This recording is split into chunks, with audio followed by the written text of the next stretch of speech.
When I say Israel, what comes to mind? Just don't say it out loud, just think about that. Israel.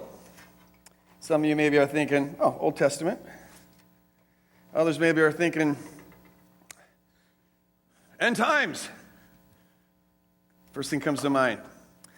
Maybe you think controversy, because there always seems to be so much controversy around Israel. Maybe some of you thinking persecution, because the Jews throughout history, starting with the 3rd century BC, have been persecuted. Or even the Holocaust, which was the most nightmarish, large-scale massacre we've had in modern history anyways, probably in all of history. Maybe some of you are thinking politics, because Israel always seems to be wrapped up in a whole lot of politics. Why is that? I mean, this is a country that is the size of New Jersey.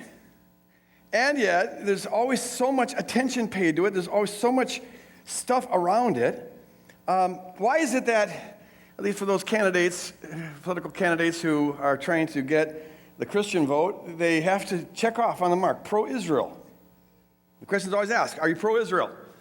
And why isn't it pro-Guatemala or pro-Grenada or some other country, right? Pro-Israel? Why is that so central? A little tiny country, and yet there's so much. Why is it there's this ongoing conflict? It seems unresolvable between Israel and Palestine, this tit-for-tat fighting that is constantly going on. Why can't that be resolved?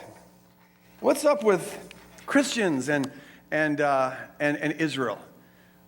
This unconditional support, and it's very vocal. And Christians trying to block any kind of peace process. The two-state solution, no, that land belongs to Israel. What's behind that? And these bumper stickers you sometimes see. Be a friend to Israel, or Jesus was a Jew, so support the Jews. Or we are for the nation of Israel. Or one was keep your eyes on Israel, that's where God's stuff is happening. And with all these prophecies that come up around Israel, when I first became a Christian, read Hal Lindsey's The Great Late Planet Earth. A major part of it was Israel and all the prophecies about Israel. And then you have other prophecies coming up here and there about what's going to happen in Israel. By the way, in case you're really concerned about this, September 15th, this year, September 15th, is the 4th of 4 consecutive blood moons. And that means something really big, according to a lot of people. Going to a lot of conferences, buying a lot of books, and they even had a little movie on it, making a whole lot of money. A lot of people getting into this 4 blood moons. Ooh, what's up with all that? Well, we're in this Twisted Scripture series, and I'm going to read 3 verses here that kind of shed light a little bit on this, and we'll go from there. In Joshua 14, it says, "The land on which your feet have walked will be your inheritance, and that of your children forever, because you have followed the Lord my God wholeheartedly." The land on which you're walking will be yours forever. That would seem to imply that it's still their land.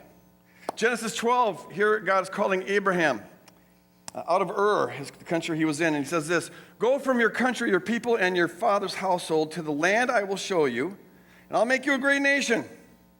And I will bless you, and I will bless all those who bless you, and I will curse all those who curse you. Be a friend to Israel, otherwise you get cursed." Romans 11:26, final verse, and this is like the major linchpin upon which a lot of this thinking hangs.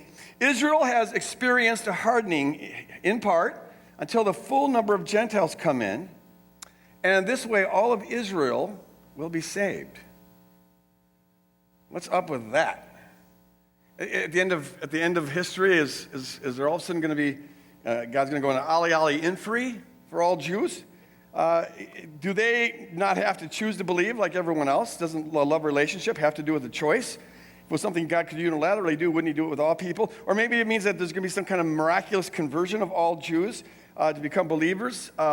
How is that going to happen? Or some even go so far as to say that all of Israel applies to not just the Israel at the end of history, but all Israel throughout history. So all Jews are automatically saved. So this view is often referred to as Christian Zionism. And it's based on the idea that Israel is still central to God's plan for world history, and that the land that was given to Abraham and his seed, his descendants, is still their land by divine right. And God will bless those who bless Israel and curse those who curse Israel. So any attempt to divide that land in the name of peace or for any other reason is going to incur the wrath of God.